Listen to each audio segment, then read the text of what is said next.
Because Western teams have way more confidence. We are here to show the world that Europe is really strong.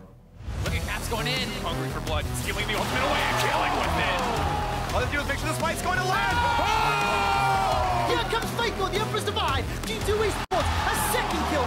Europe's G2 take SKT down.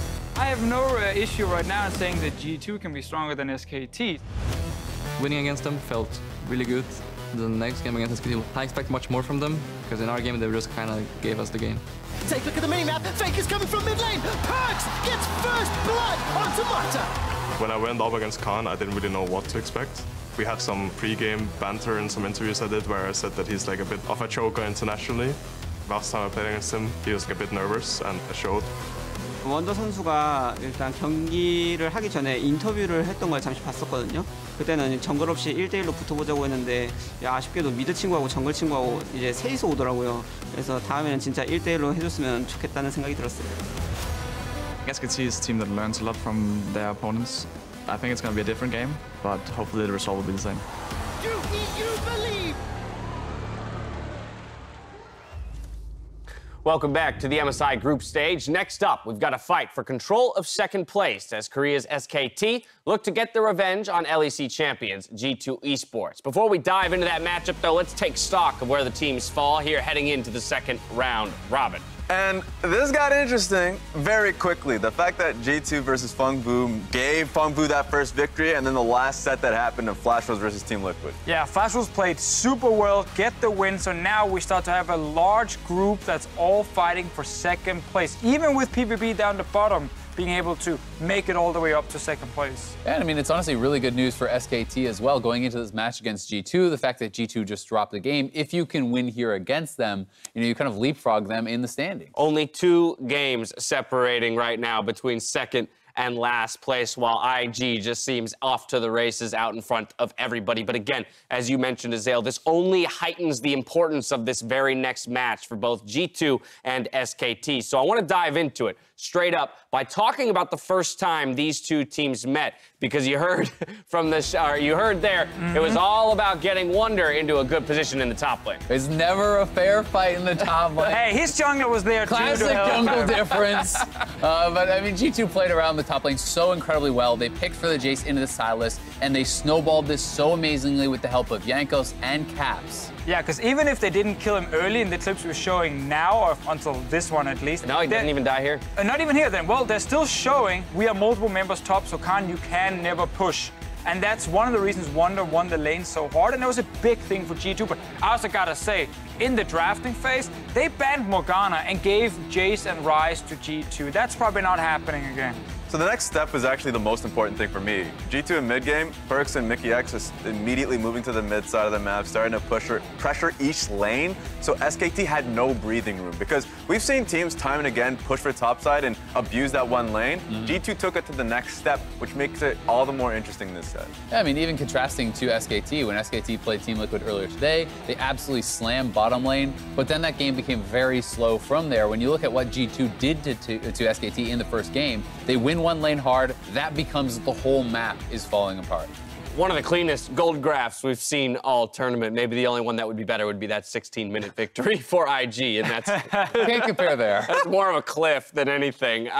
But from here, I think what we talk about again, we focus in on the G2 solo laners. In that case, yes, it was Caps getting out of lane and extending that lead up to Wunder and utilizing that across the map. I do imagine there will be similar focus here for G2 in wanting a second victory over SKT. And they have the tools to do it. I love the fact that we're focusing so much towards the early game on Caps and Wunder, because the last game was decided based off the Jace and Ryze flex picks. I don't think that they're going to be able to easily hit that for themselves, but all they need is Ryze. I think Ryze is the best pick right now in the tournament, and as long as you can get it in towards the mid lane, I think like Wunder, Caps is a fantastic Ryze player. It allows you so much like push and ability to look for a dive on the bottom side of the map and speed up the process of the game. Sadly for G2, they are red side in this one. There you go. So first pick and Ryze, not an option, will be taken away by SKT if it is left open. And that's going to be interesting in the draft phase here, because if you are G2 Esports, we have seen the advantage they can get with the solo laners and when Jankos plays around them. But we've also seen issues if these solo laners are not getting ahead and teams are focusing the bottom lane against them. Because then you can pick up a lot of early kills. PvP earlier today got all their kills in bot and mid lane, and it's something SKT have been able to watch. They played against it already, and I think SKT will come in with a strategy focusing down there. And I'm just going to be so interested to see, what that is. Against IG, obviously, in the speedrun game, they did play the Sona Taric, and I had heard, Mata in an interview was saying he didn't think that the draft was actually the issue in that game. So, to see if after a devastating defeat like that, they would be willing to try one of those strategies again, because they got slammed by G2 last time around, and I do certainly think that they're going to want to change something up. The journey of the tournament has kind of been poor for Perkz and Mikyx in particular, and I think for Mikyx, I would like to see him on more like a Tahm Kench pick, because just mechanically in the last game, he's been actually just like poor on the Galio.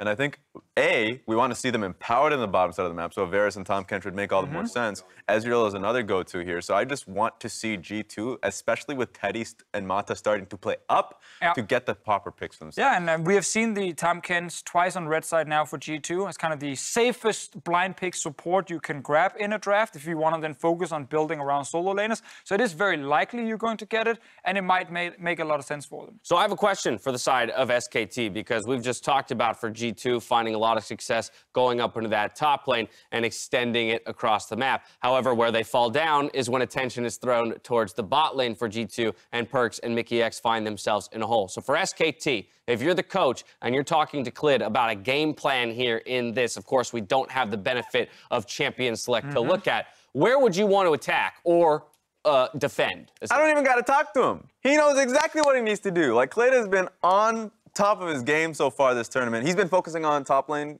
earlier on in these games, so he's always been setting Khan up to succeed. Khan is never being left on an island. That's just not has been the case here. So early gank topside, or just being able to get Scuttlecrab control top before he starts leading his path towards bot side of the map. So for SKT, that's where I want to see Clid go.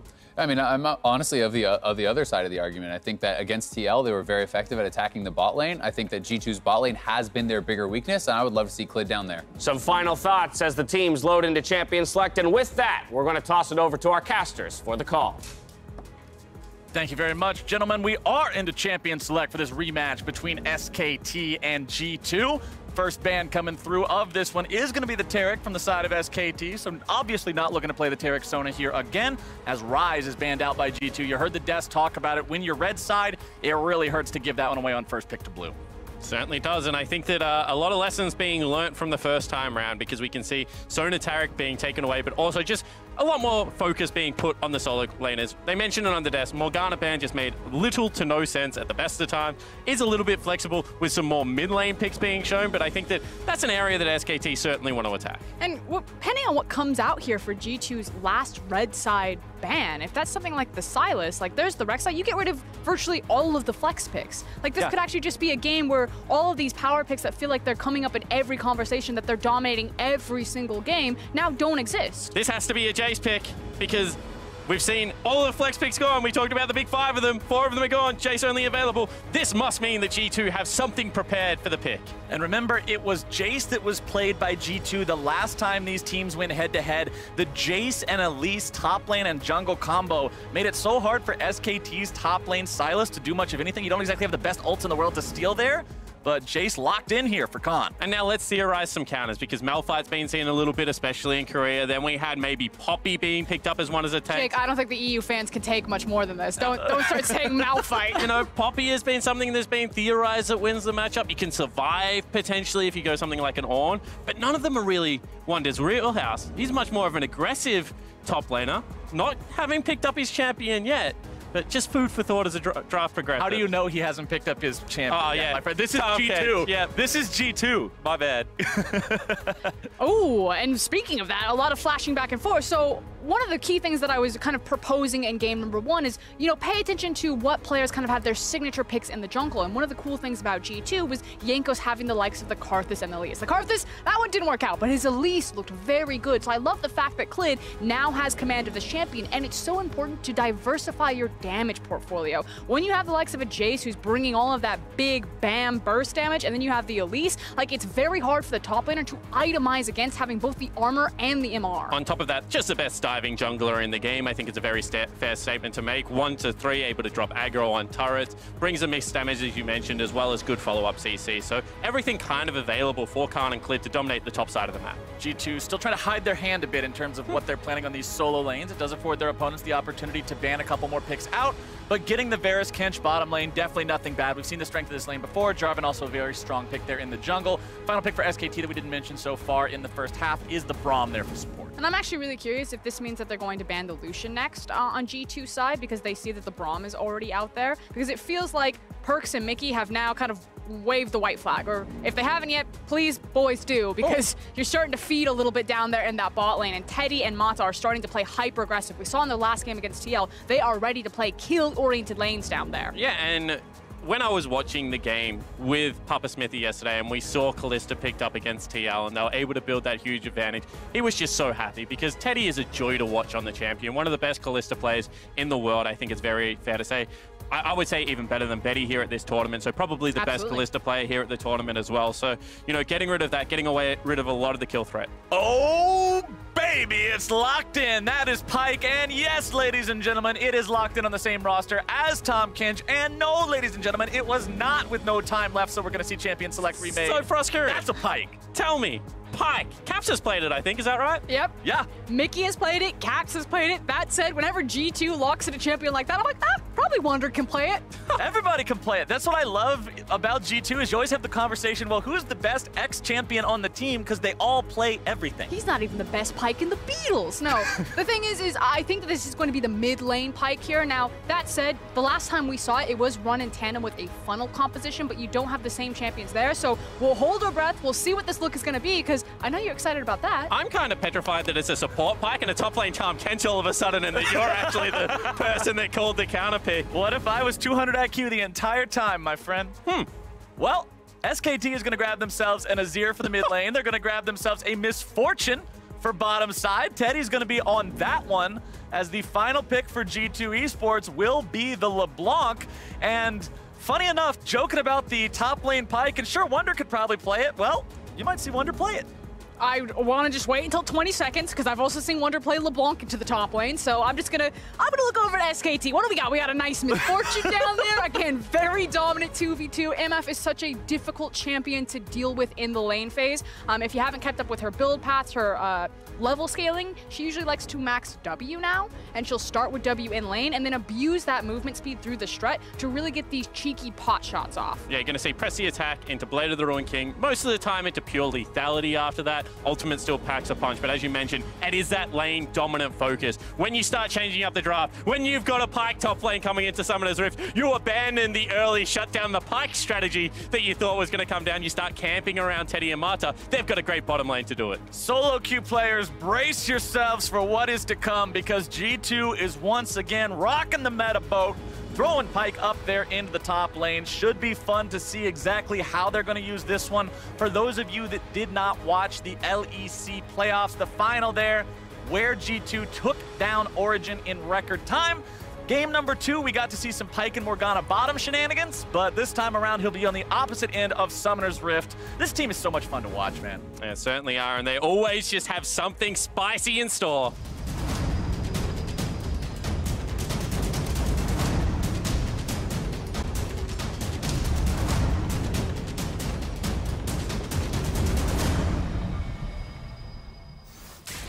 Here we go, the rematch of the battle for second place. So many people looking forward to seeing these two teams go head-to-head. The last time, many fans were shocked to see how quickly G2 took down SKT, how effectively they did it.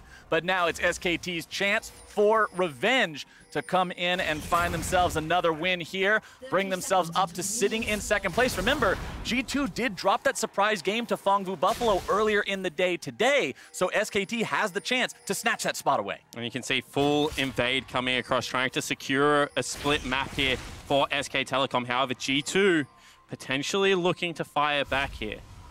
Now, I'm sure none of you are surprised to find out this is Wunder's first Pyke game of the year. It's Teddy's first Misfortune game as we get into a level 1 brawl.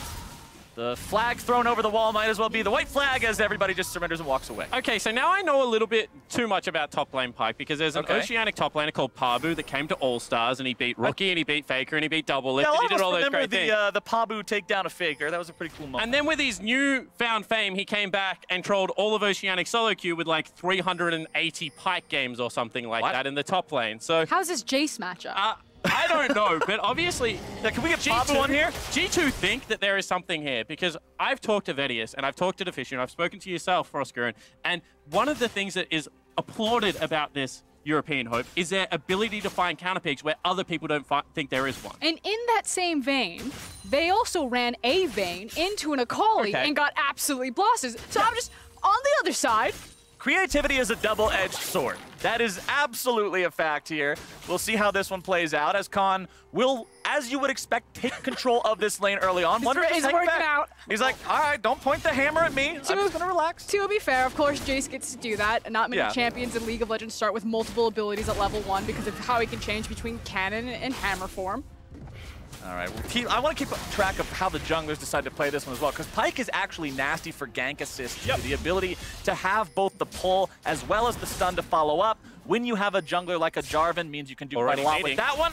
As Clid and Jankos could get into a little bit of a scuffle here. Jankos wisely retreating because he recognizes neither of his solo lanes have any priority. That's not a fight you can win. And obviously the importance here for Clid to get the Scuttle Crab is to allow Khan to be like, 1v1 me, bro. You said you were going to do it. I've got the Jace now. Like, it's my time to shine. And this is what I like to see so much from junglers when you have 2v1 me, bro. A ranged top laner like the Jace or like a Vayne or anything else in that line. Make sure you help them. Yes, they're a lane bully, but you have to be the one who keeps an eye out for the teacher and make sure these guys can take kids' lunch money all day long in the top. And you can see the top lane gank potentially being set up because that wave's still yet to crash. So it's going to be a wave and a half plus a cannon coming underneath Wonder's turret. Now, he is level 3, has things like the invisibility available. So it looks like SKT will decide to back away. This should be really obvious, though, when you slow stack a wave like this, that a dive is incoming. And here comes Clid. He's just used everything. Clid's making his way in.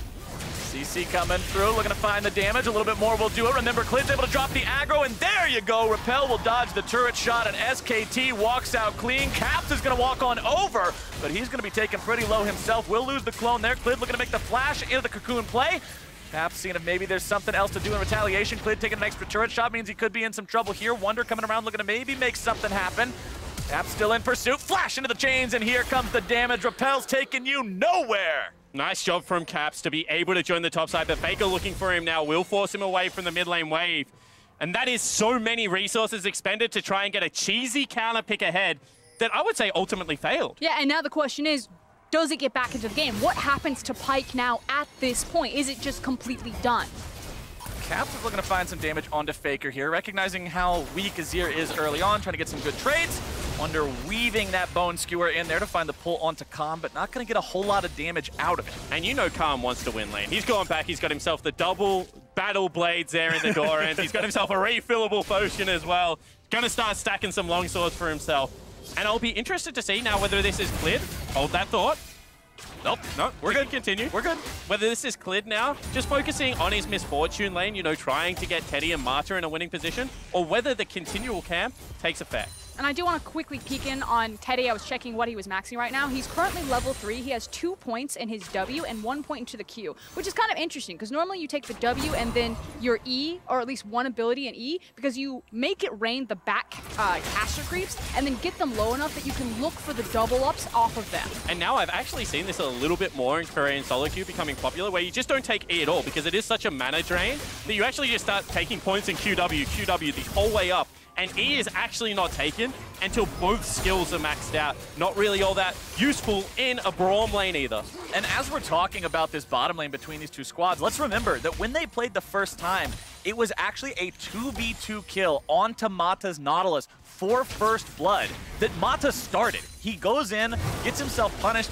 It's not a good spot to be, and G2 end up taking that one. I expect SKT to play more carefully this time around in the bottom lane, but they're looking to play more aggressively in the top side here yet again. Wonder underneath turret, but Jankos is there. A ward will spot him out. That is so cool there from a top lane Pyke. He's basically a souped up Garen, and how he's able to re-get his health back. You know, Garen, he's got his passive, he takes some trades with you, he steps back, and he just comes back full health into the lane like 5 minutes later. Pyke literally just dodges back into Fog of War and then comes back to the tower full health. Sure, but if your counter pick is down 22 CS and it's cool, sitting under Spawn. each turret, Cool. I will take the success of what is happening in top lane over the cool factor of running Garen in a comp game any day of the week. Look at his gear. This is the difference between players who play MMOs and wear the gear that looks the coolest and the guy wearing a bunch of goofy stuff. He looks like a hobo, but he's got the best stats for the PvP. That's the difference between my two color commentators right now. But right now, we've also got to be worrying about Khan. Trying to get himself away here. Jankos goes for the flash knockup from the EQ combo. Not going to get it. Instead, going to be thrown into the cocoon. And the burst is there, and Khan picks up the second kill for SKT. It's just a better read from SKT. They are reading Jankos like a book right now. They took the notes from game number 1. They're making sure that game number 2, it is not going to happen. If you turn off the nameplates, it looks like game 1 all over again, but it's SKT this time. And gotta credit Marta, the support of SK Telecom. So much hype of the legendary shot caller coming across. Goes the spellbook. Knows it's an uninteractive lane bot. Well, now you can use it. You can get up top lane. Baker is the stay-at-home mid laner right now, just slowly accruing that CS advantage. This is just a great bait from the SKT lineup because they're all there first. Yep, like you said, they've got the numbers advantage. Clid made sure he had the control ward and then just perfectly lands that cocoon and deletes someone from the map. Not just well played by SKT, but a misplay by Jankos, not managing to get the knock-up portion with the flash there in his initiation, seals his fate. And now you've got yourself a support top, Pyke, because he's down 2 kills, he's down half CS, he's starting to lose his turret. So I wonder what the bailout play is now. Can you get him around the map? Can you open up some of those roams? Because it's looking very ugly so far. I mean, I've seen carry Pyke, I've seen support Pyke. It all builds the same stuff. He's still gonna kill people eventually. Well, you would think, but right now he's in a pretty rough spot, and Clid's looking to make it even rougher. Wonder going in, not going to find the Bone Skewer, and now that all his spells have been used, it doesn't even matter. The CC is not required. Along came a spider and found another kill. Easy money there for SK. Quick, someone pull up Grab's Twitter. What's the apology this time? Oh no. This is really, like, to take the levity out of the situation, it's a little bit disappointing from a G2 perspective because they've lost their first game, you know, saying that they went for the top vein. They hadn't really practiced it all that much. This time around, you would think that the draft would have been nailed down a little bit more. They deliberately attacked the flex. They forced Khan towards his most played champion. He's a very good Jace player. He knew it was coming. He knew it was coming. Yep. This is a counter pick they have very much prepared, and it is in such a hole. Skill shots missed there, and he still died without any response. Baker trying to fight 1v1 against Caps here in the mid lane. And I do want to point out, specifically because Froscure mentioned that all the Pikes always build the same stuff, we do see the Tiamat early on because he needs some wave clear. He's like, well, I'm stuck under my turret the whole time. I might as well try to kill some of these things. So he's going for a farm. Help me. He's just trying to clear him out of the way. It's a rough way to be right now for Wunder in the top side. And look at Khan's inventory, 300 gold off of being able to complete the first lethality item. So here's how this is gonna go. Anytime Jace and Elise land on Wunder, he's gonna pop like a balloon at this point. And I'm curious how many more attempts G2 are gonna throw up towards that top lane to dig this guy out of the hole that he has put himself into. Because it's creating deficits elsewhere. And whilst right now Caps does have that kill to his name, so it would probably be equal gold, he's down 20 CS. He's starting to lose plates in the mid lane. Top lane gank. All right, here we go. There's some of that CC Wombo combo I'm talking about. This could be some good money coming in for the side of G2, but a nice flash away will deny that ulti kill from Pyke. That stops not only the normal kill gold, but the bonus you would get from being able to have the assist. And that's the shutdown credit coming in for Jankos. But we can finally see how this is supposed to work. He knew he was going to get pushed in. Yeah, he's got the Tiamat, but you just make sure that you can get behind him, follow up with the stun. It makes easy CC for the flag and drag, and then hopefully that Pyke ult lands. Now we might have a fight coming around Dragon. SKT trying to go for the Mountain Drake. They will manage to secure that one. Chains of Corruption already going to be down, but that is a nice bullet time. Putting a lot of damage into the G2 health bars. Clid wanting to go after Caps. Going to have to sell for a nice plate of frog legs instead. Mickey goes to a watery grave, and SKT take the objective and a kill. Yeah, but he saves his mid lane. A very good eat there by Mickey. But you just walk into a Dragon Pit after making a play on the other side of the map and get decimated. Lucky to only escape with 1 death. Want G2 to continue to double down around topside because fighting around Dragon without numbers can be risky. And here's the thing, not a lot of people really count for the MF. You don't see her a lot in competitive play. Yeah, she was played a bit into Japan, but the LEC, she was invisible. See if Wunder can make this one happen here again on the top side. Khan going to be thrown underneath the turret, taking a lot of damage, and this will surely take him down, or will it? Jankos trying Caps to is catch here. up here. Caps wants to come in. He's got the mop and bucket. Janitor Caps, can you clean this one up? Over the wall goes Jankos. Khan still trying to get himself away. Using the stopwatch, that's not gonna do it. Instead, just ends up wasting that very important cooldown. Won't get another one of those, and G2 finds yet another kill. Yeah, and G2 are throwing the exact same punch repeatedly. They don't care how far Pyke was put down behind because he's a facilitator for the rest of his team to pick up these kills. Taken out in trouble, potentially. He's got help nearby. Mata making those rotations around the map. As you already mentioned earlier, Spawn, bottom lane wasn't exactly the most interactive thing in the world. He's pretty freed up to go around and do whatever he needs to do around the map. Blade of the Ruined King completed for both of these AD carries so far, so those guys will hurt once we get into the team fights. Jankos around from the side here, but Mikyx gonna be the one in some trouble. Stunned up, locked down, goes into the stopwatch, keeping himself alive, gonna be going golden.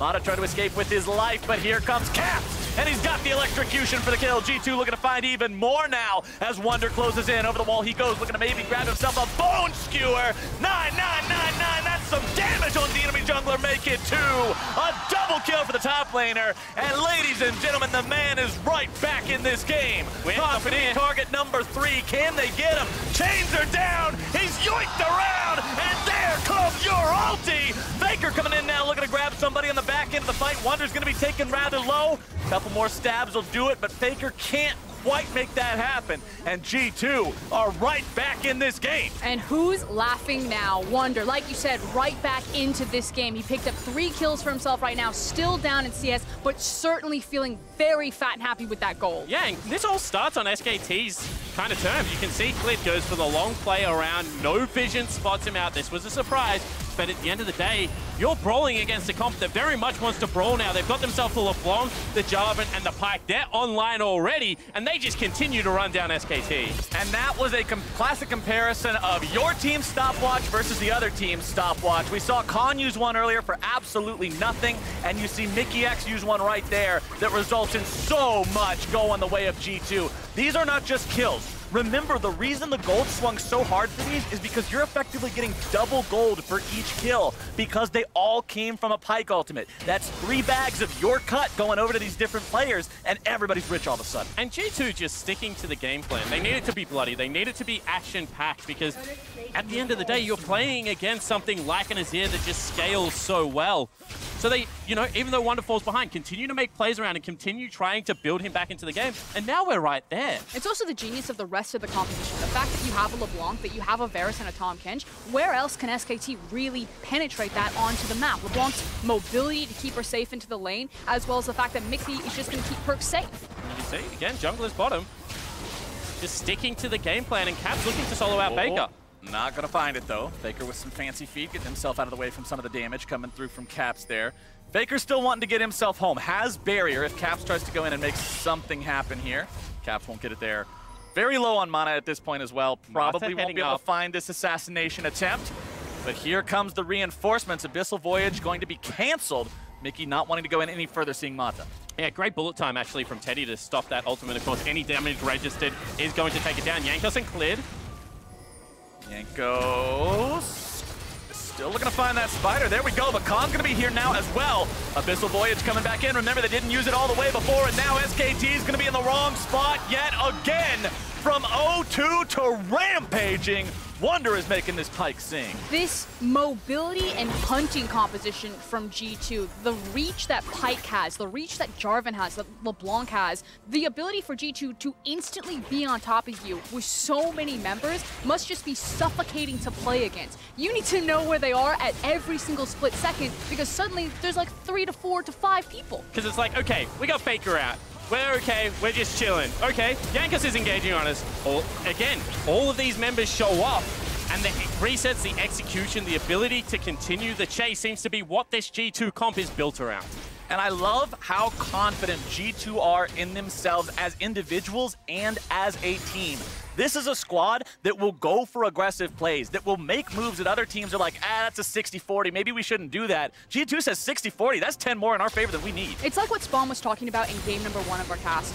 It's this idea of the creativity, that they don't play standard League of Legends, that they will change up the tempo of the game, the course of the game, and they will force you to play reactive. They will force you to play on their terms. And now how do SKT wrest control of that back in their favor, because we saw, you know, some crazy comps come out in the LCK finals. Griffin really chucked the kitchen sink at SKT and they withstood it. They were able to scale. They played a lot of similar compositions, you know, control mages with some early game flair, and they got themselves to the point of the game where they were very, very comfortable. This game started in a similar flavor, but has now devolved into utter chaos, and SKT need to pull it back from the brink. SKT need to stabilize this a little bit. The lead is growing. It's still not astronomical yet, 1,500 gold, but G2 are going for second Drake. It's just an Ocean. Laning phase is already over. SKT deems that not worth contesting. And this is kind of where SKT's composition can try to wrestle some control back over big monster objectives. Now, on an open map, I'm still going to give it to G2's comp, because again, this kind of hit and run hunting style is really terrifying to deal with. But hold on. Oh, Caps is going to be deleted there. The Shuriman soldiers coming in to make sure of that. But in Faker, we trust. And he's still in something like an Azir, and with that team fighting prowess of an Azir and a Misfortune, it's still very scary. I actually think Caps thought he was baiting there, because you could see Perkz and Mickey heading up into top Fog of War, thought the Abyssal Voyage, again, was going to be able to swing that in unfair favors, but the amount of damage that came out caught him off guard. Once again, Bullet Time trying to just keep this mid lane turret up. And sure enough, it will. Easy wave clear tool there for the side of SKT to protect that mid lane turret.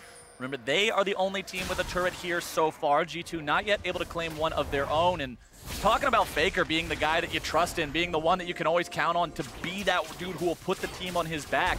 We heard from him before this tournament started saying he was disappointed with Korea's performance last year. The fact that he didn't get to participate in Worlds, and then Korea has their worst performance ever, you know he's got something to prove. And the unfortunate reality is that Korea is always going to be disappointed with their performance unless they're first. You know, the stakes are just that high for them. So at this moment, I'm also disappointed with SKT's performance at this tournament. You're not first again.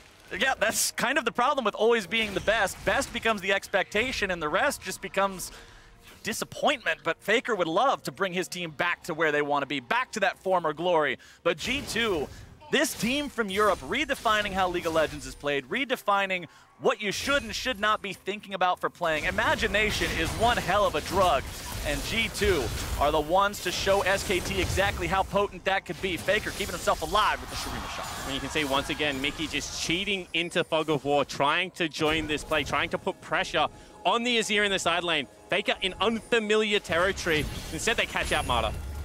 Mata will get himself away, not too worried about it. Gold dead even here, 18.5 minutes into this game. But it's these situations on this type of map that G2's composition really wants. If you're getting to kind of pull SKT to respond through trying to cut through their own jungle, that's when G2 kind of heads you off at the pass and find you.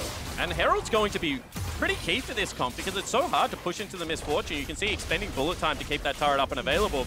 Well, one way to do it is to take yourself that Herald. Looks like SKT want to fight it.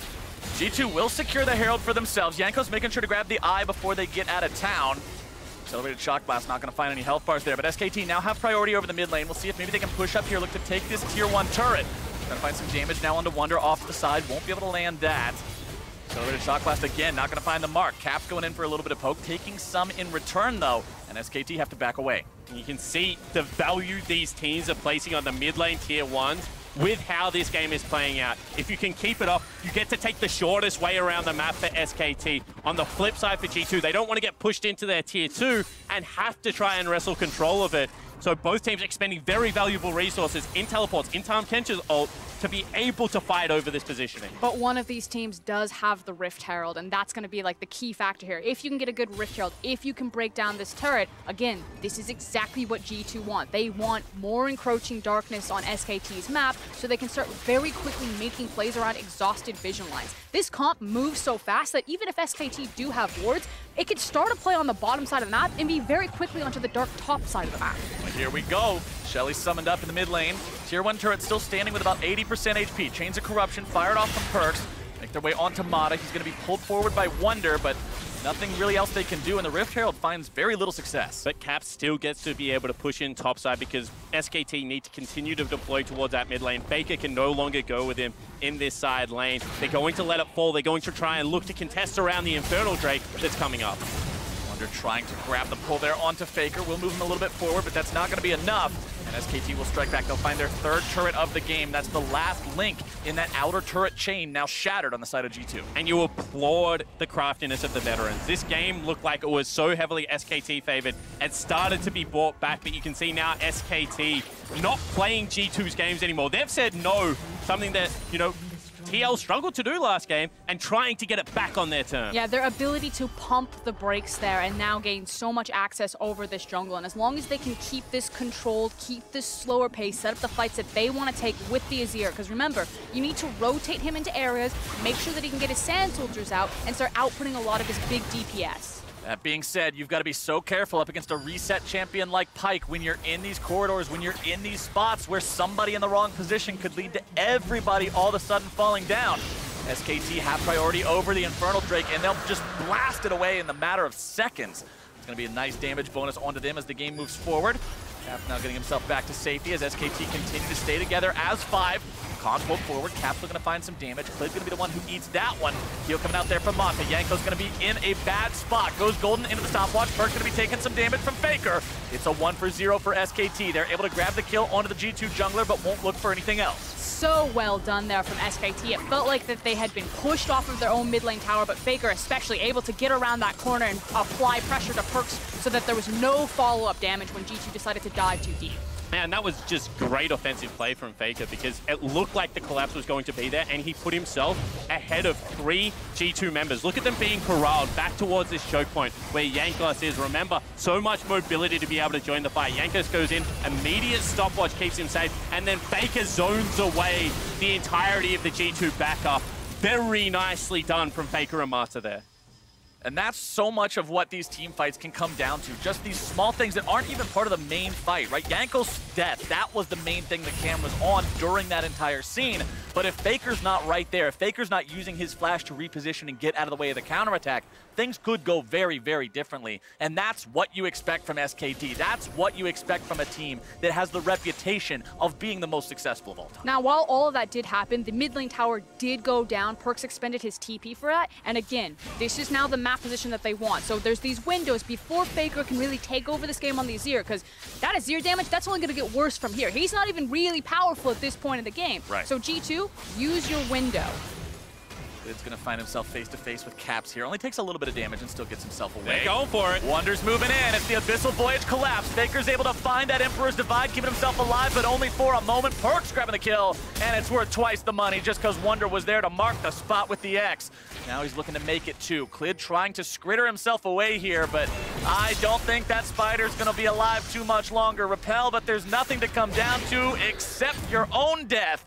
Caps makes sure he gets the money on that one, and G2 find 2. And the support members of G2 able to keep the main squad of SKT away. That means 2 people dead. Look for Baron. But now Mata, he's going to be dead too. Rooted up, beaten down, a little bit more damage to take him out. It's running away pretty fast. Surely he doesn't get away from this. Okay, Caps finishes that one off, and that means G2 is over onto the Baron. They know that they don't need everyone there. You've got a Varus that has Rage Blade plus Blade of the Ruined King. Caps and Wonder can move back over towards the mid lane to make sure you don't lose the tier 2 for free in the meantime. However, Wonder's going to be introduced to Hammer Time. Khan makes sure of that one as he'll continue auto-attacking the mid lane tier 2 here. Teddy clearing out the wave, trying to make sure that nothing interrupts them from taking this tier 2. However, the Baron is finished off quickly enough that now he has to retreat. Cap's still looking to maybe make a kill happen. Nope. Poofs right back away. I mean, frankly, it's table scraps there for SKT. The fact that they managed to get a kill and siege onto that mid lane tower. I'll hold it, though. Mickey, maybe something more? Mickey in some trouble. That's at least going to buy SKT some time. It's going to stop G2 from grouping up and using this Baron as effectively as they'd like. Table scraps and a frog there, but ultimately still a main takeaway for G2, having access to that Baron. And again, a composition that can very easily apply the Baron buff in every single lane. And this starts with Faker being in the longest lane possible. He doesn't have teleport, he can't go bottom split there.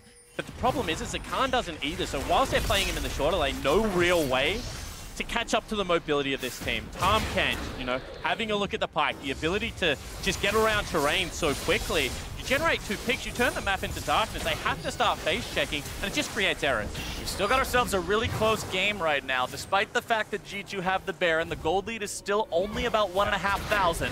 We'll see if they can make that a much bigger deal with this Baron power play. They've still got 2 minutes left on the buff, and Faker just had to go back to base. Yeah, and it's also no access to Teddy's cooldown there. He doesn't have the bullet time, which means that finally G2 can approach a tower. They pushed out Azir. Teddy doesn't have bullet time, and it's theirs. Well, G2's not just approaching a tower, they're now knocking on the door to the base itself.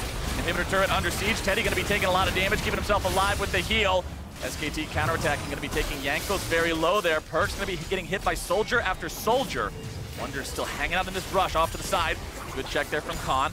Recognizing the fact that that assassin likely wants to always be on the flank, he'll take him out of the picture, and G2's on the retreat. And now I'm intrigued to see how G2 try and close out this game, because it's so hard to play a single lane against something like an Azir. You throw a Misfortune and a Braum in there, it just becomes more difficult. But what we've seen is that they want to group up, they want to generate pick. They are better when they are all 5 members on the same screen, so it will be... maybe Caps is a split pushing threat that they're looking for, but it'll be interesting to see how they actually close this one out. Yeah, it's about the tempo. You know, if SKT make a mistake and G2 can find them, rip them apart, and then snowball that into objectives, that's great. But again, there's a huge window where SKT can pump the brakes, slow down the pace of the game, and kind of hold that last bastion of hope on their inhib, because it is more difficult to siege without Baron. And then this game starts becoming about the Elder, about the second Baron, about big team fights where G2 can get a hold of SKT. But for now, it should be about taking all the free gold on the map, right? You've got 2 tier turrets out of bottom lane. I'm not looking to defend that if I'm SKT, although Khan has stuck around here and might be in some trouble. Khan underneath the turret, 1 versus 2. Jankos trying to initiate there, but a good flash from Khan to escape the follow-up stun from Wonder means he is going to stay alive for now. However, help is still a way away, and that means it's too dangerous to stick around underneath the tier 1, especially with Caps moving around in here. That's another turret secured by the side of G2, brings him up to 4 total, bringing that lead almost up to 3,000 gold. TP coming into the bottom side. We're going to use that last 30 seconds of the Baron buff. Faker makes his way into the fight now. Khan going to be thrown up into the air. Redemption coming down. It's a double kill over to Wonder immediately. Bullet time will not be enough, and G2 grabbing 2 for free there should be their green light to take out this tier 2. And you saw the confidence with Jankos just stepped forward right there, started the fight on the Jarvan, and that was the mistake from SKT. It doesn't mean the base, but again, it means another objective, a bit more gold into the pockets. And the ability to expend crucial cooldowns to generate these fights is so impressive from G2. That was once again a teleport into an immediate ultimate. Khan caught out of position. Marta tries to save him. Cannot. They both fall down. SKT are reeling from this. You can see it's actually Khan in the brush trying to recall, trying to position aggressively, gets tagged up. Back-to-back mistakes from the top laner of SKT, and G2 railed them for it. And you can see this fight right here. They're able to find those kills with the Pyke ultimate. Pyke currently has 6 kills, 5 assists, 11 put together. Let's say only half of those are from the ultimate. That is still 1,800 bonus gold, which is almost half your lead. People underestimate and even forget about how much money this can provide for your team, and it's a huge reason why they were able to bounce back after the poor start. And this is a reminder that this Pyke can be flexed in triple positions. I don't know if Jankos can play. Maybe it's a possible quadra position on this G2 80 roster. carry Pyke. Let's go penta position Pyke. Exactly, and it's so devastating to champion. Again, he's not even the best Pyke player in G2's lineup. Well, G2 now has themselves a nice 4,000 gold lead. They'll look to take down this last tier 2 turret standing in the top lane on the side of SKT. After that, it's base and base alone. They could be able to break that one open with the next Baron spawning here in about 1 minute. Both sides with 2 Drakes under the belt here as well. Take a look at the items coming online. Faker's up to 3 fully completed items plus the boots. The Azir's getting towards that danger point where just a couple of moments with some Sand Soldiers can shred anyone. But you need to get there first. You need the ability to set up, gain control of the map. How do you do that? Look at all the vision that is currently in G2's favor.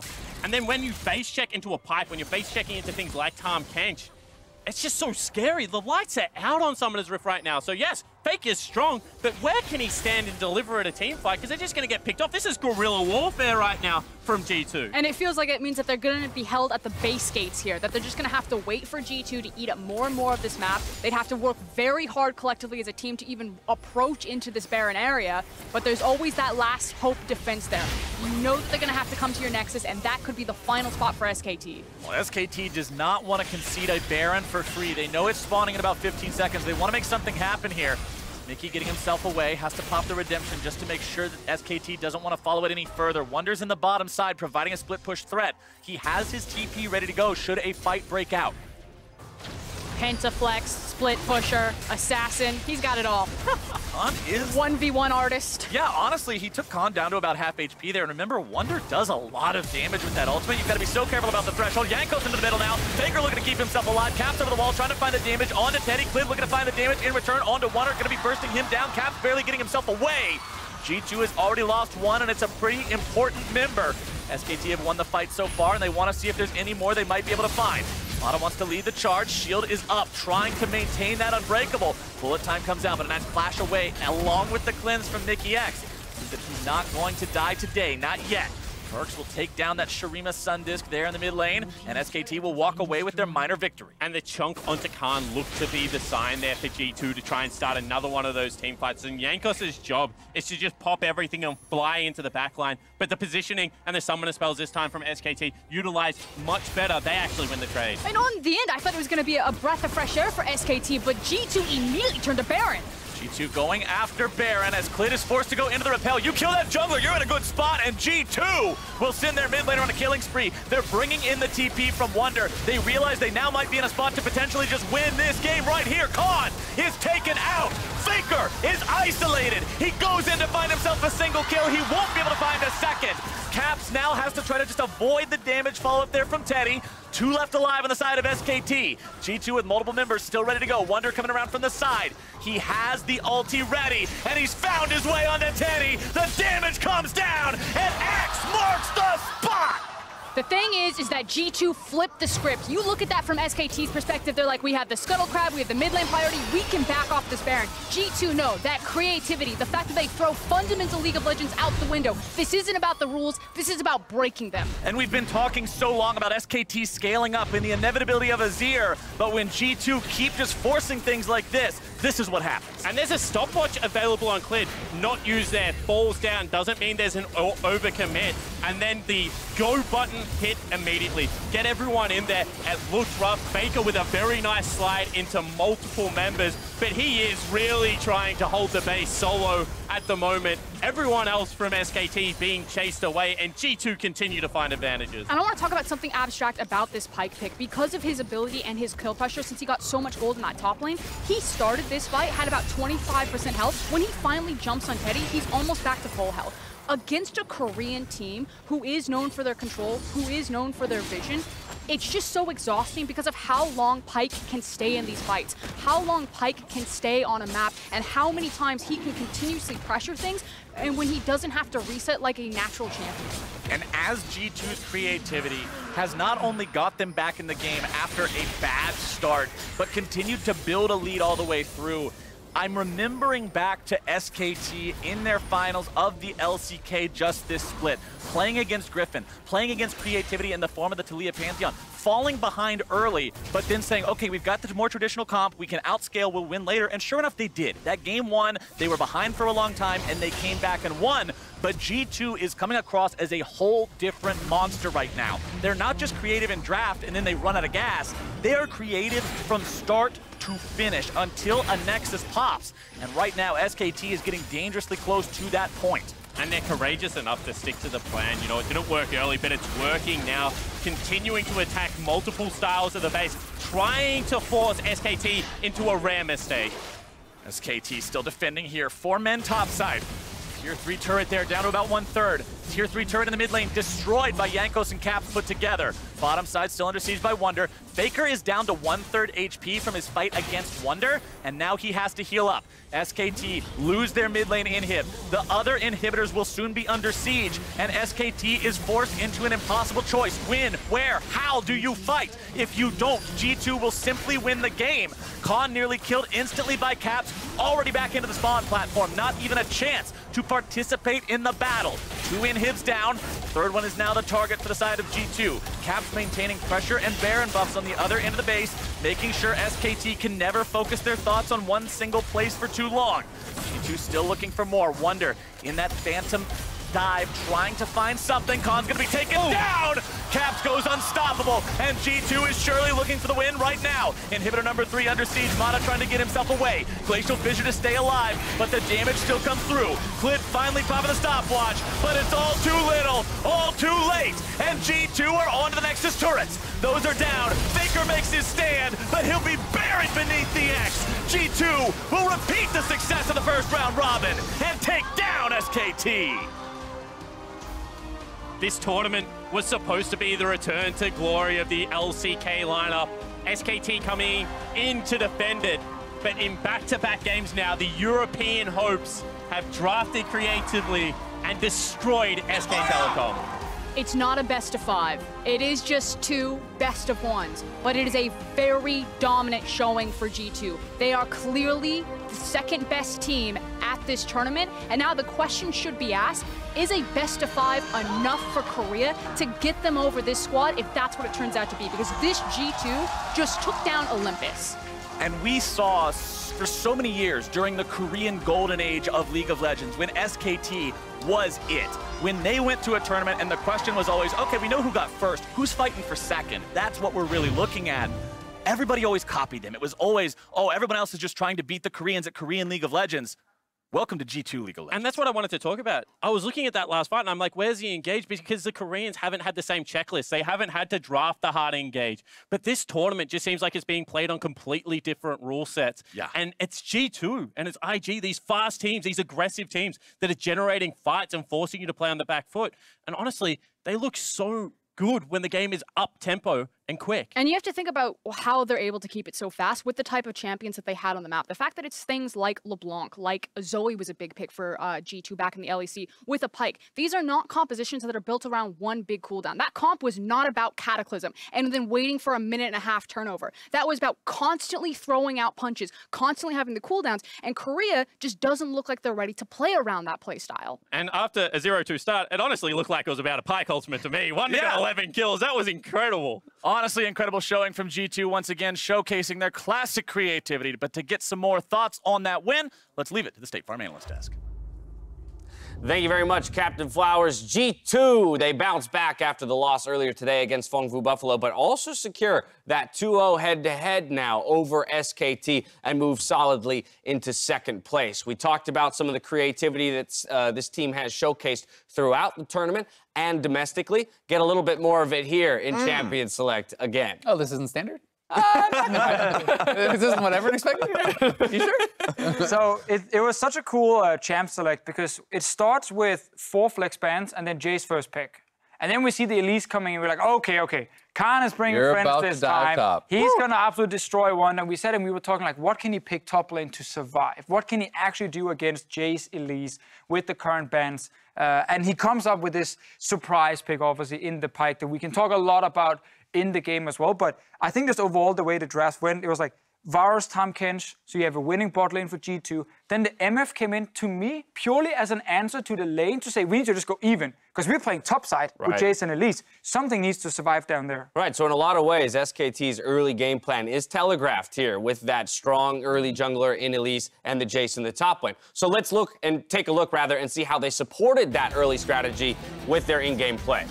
Yeah, I mean, this was about the level 1 invade, also using the Braum MF to be able to move in, invade on the red side, get wards down to be able to actually track Jankos. Exactly, so now you know if Jankos is top side. You see him here killing the red buff. You see how on the other side, we have Elise ready to contest when Jankos walks into the river. And this is important because the goal is to kind of cut the map in half and tell Jankos, you have to go to bottom side, mate. You got nothing to do here. And this now means Wunder is alone top lane. Look at the minimap. Jankos on Jarvan, he's at the dragon right now. So no one is going to help Wunder. And then what happens here in this trade is Wunder gets to use his Aftershock to get away from Khan. So now he's super squishy. It's all focused on Jankos here because the fact that Jankos got pushed on the opposite side of the map, he could have tried to hover, but if he'd done that up against the Elise, that is a major gambit. He loses experience in doing so. And now we're going to see kind of the answer from G2. Normally, a team would try and send the jungler up here alone and try and see if you can gank Khan, who's sitting without flash. But Jankos can't go alone because if Elise is here, he will die in a 2v2. So what G2 likes to do is sacrifice Caps' lane and just move him out of that lane to come help in a 3v2. Sadly, it's a big mistake from Jankos in terms of the flash execution here. So now he just dies. And at this point, we're basically calling GG already. Yeah, I mean, it seemed like such an impossible point to come back from because everything had gone wrong for G2. It's like, all right, well, it's Vayne top all over again. You tried this cute pick. It got dove. You're roaming top. You're giving up all this massive advantage mid lane as well because Faker is not moving during any of this Look time. at those CSDs. Exactly. Like Faker is just sitting mid lane on the Azir into LeBlanc plus 20 CS. Khan is over 20 CS up as well. And you're thinking, well, this is where SKT is supposed to thrive. You know, Impact had an interview with Travis today. He's talking about he thinks SKT is the best team in this tournament because of the fact that they don't make mistakes from an advantage, because they make sure of everything, because they're so calculated. And if you're looking at it through that lens, you're like, well, G2's got to be screwed, right? You would think so, and everyone started going to Twitter saying, this Pyke, what is this, troll pick, you know, he's just losing lane, he can't do anything. Obviously, he was ganked early, but the Pyke in itself was not picked to try and destroy Jace from level 1. It was picked because of all the chaos it creates. How later on in the game, you can make plays around the Pyke, or you can roam the Pyke around. You set up in 1-3-1. It's not a 1-3-1 because Pyke goes to LeBlanc lane, so 2 members on this side suddenly, and you catch people off. And actually, let's just bring up the next replay. Let's do it then. 12 minutes in, huge turnaround fight for G2 to get back into it. Calculated SKT, well, they think they're catching Mickey and Jankos right here. Sadly for them, they're only 3 players. And there's 4 from G2 and a Pyke on it. Faker was literally just standing there recalling when this whole fight started. So it just makes it so GT can just crash right in. A lot of the times you see these compositions, like where LeBlanc dives in. Usually it's the Camille, but the Pyke just dives straight in. No Faker. How's SKT going to succeed? And I think one of the most powerful parts about surprise picks such as this is that you have practiced out this matchup.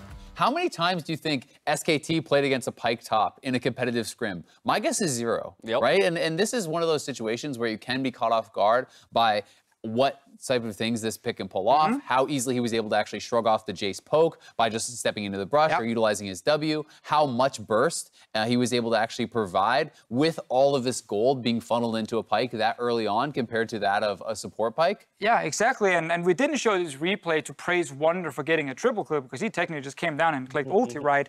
It was SKT who started the fight when there were only 3 players and got punished, but it's because this is what now unlocks the composition from G2. This is what now allows Pyke to get out of this lane where he's getting bullied. He has a couple of kills, and now the chaos just continues. All game long, they are flying around, catching people left and right. And my biggest worry for G2 from that point forward was like, how are they going to be able to open the map? And I think Caps actually played that one out well in terms of going towards the top side of the map, opening up the top lane turret, and then it made it so at every point, if SKT wanted to try and answer it, send Khan to the side lane, guess who's going to follow? And suddenly, you're dealing with both the LeBlanc and the Pyke at all times. I'm going to let you jump in just a moment, Azale. I just wanted to let viewers at home know that we'll get some insight from Wunder himself on that Pyke pick in just a few minutes. But returning to the conversation around how, from that 12-minute mark where, yes, they get a turnaround fight, ultimately G2 still had to close it out for victory. Yeah, they definitely did. And I do want to throw a little bit of criticism Khan's way, because I do think that he played this out a little bit disrespectfully. There was a number of times, you know, even after that initial turnaround fight, where he is then pushing without vision. He is not respecting the fact that both, you know, Jankos and Wunder can be up there. You know, how powerful their CC was to be able to take him down. He was not always backing off in fights and was positioning aggressively, even without flash. We saw that at the tier 2 dive where he was taken down. After his flash is forced out of that tier 2 turret, or tier 1 turret rather, he backs off, but he's posturing aggressively looking to poke, and he's getting caught out and getting taken down. Yeah, and that's not okay when you're investing the first pick and also the second pick with Elise, all towards winning topside. So Teddy had to play MF. That's not a very, very strong pick, and especially not in a game like this. Like, it was picked for lane. He has to then walk into a team fight where you're getting 3 assassins from different angles and a Jarvan flying in your face. Who do you ult? The moment you ult, you basically stun yourself and you will die. I'm not sure why I did the animation, but that's what you do. So you should make the sounds too. Yeah, we're skipping the sound. I mean, I would have enjoyed it. Teddy was basically useless in this game because they invested everything topside, and then Khan ends up not being able to do anything. For SKT, the way they should have been able to win the game, of course, is to play through Elise. Elise had been able to secure such a great advantage, and of course, the replay we showcased was, you know, Faker basing, but they needed to be able to group around the most strongest early game member, and a lot of the times they were just not able to do that. They were certainly caught off guard. We all were. I don't think anybody out there, like there are a few people out in the world that will know the Pyke Jace or matchup, let alone the composition that G2 are trying to employ there. So best of 1 tactics, my friend. I mean, it's going to come back, I'm sure, but that was fun. Continue to be impressed by G2's creativity when it comes to the draft phase and how it translates into victories. Let's head over to Shox for a chat with G2's top laner.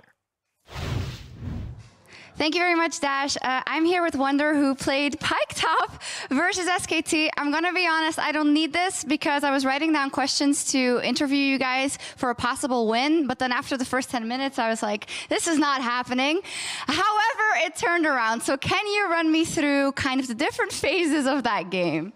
Well, I mean, to be fair, we had more success when we played Pyke Top in scrims than what this game showed. It was really rough early on. I thought I was fine, but then I got dove by Elise Jace, which in hindsight, I should probably have known would happen.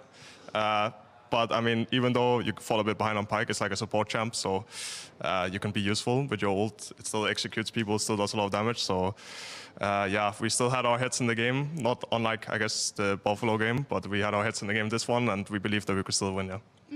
Yeah, you seem quite happy about it. I have heard that this was something, as you said, you scrimmed with and that you have been wanting to try for a long time. So why specifically in this matchup and against this composition, in this composition?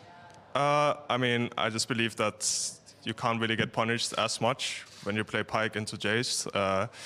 And then Jace kind of wants to like really dominate lane and get like a big lead, but I think that Pyke both like outshines Jace out of lane and then can also like kind of, I guess, deal with it fine.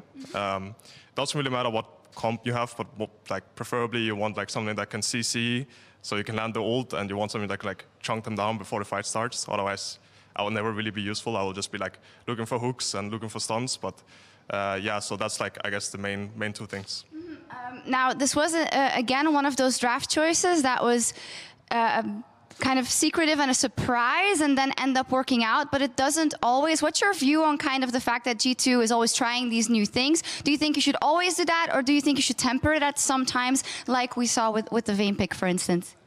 I mean, of course, like it's a double-edged sword, right? Because sometimes we don't really have a lot of practice on some of the champs that we maybe should have, because we're trying something that we thought or think can work, and sometimes it's the other way around, right? We find something really insane that can get us wins, but yeah, I think it's basically just, I can narrow it down to like that. It can be a bad thing, but we're trying to make it a good thing most of the time. I think this game showed that you can turn it around even if it doesn't work out in the beginning.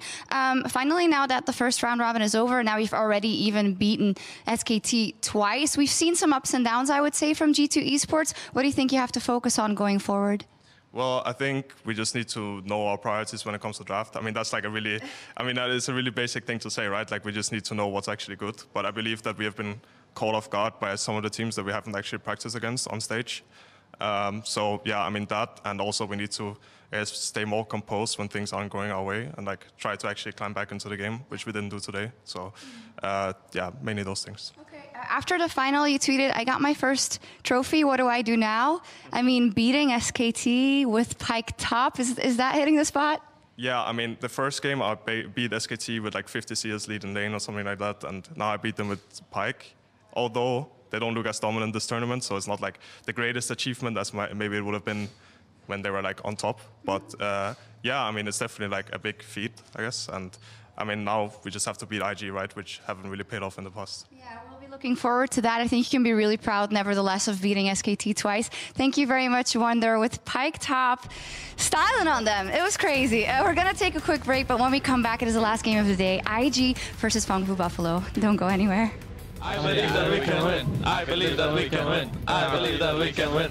SKT trying to go for the Mountain Drake. They will manage to secure that one. Chains of Corruption already going to be down, but that is a nice bullet time. Putting a lot of damage into the G2 health bars. Clid wanting to go after Caps. Going to have to settle for a nice plate of frog legs instead. Lotta trying to escape with his life, but here comes Caps. And he's got the electrocution for the kill. G2 looking to find even more now as Wonder closes in. Over the wall he goes, looking to maybe grab himself a bone skewer.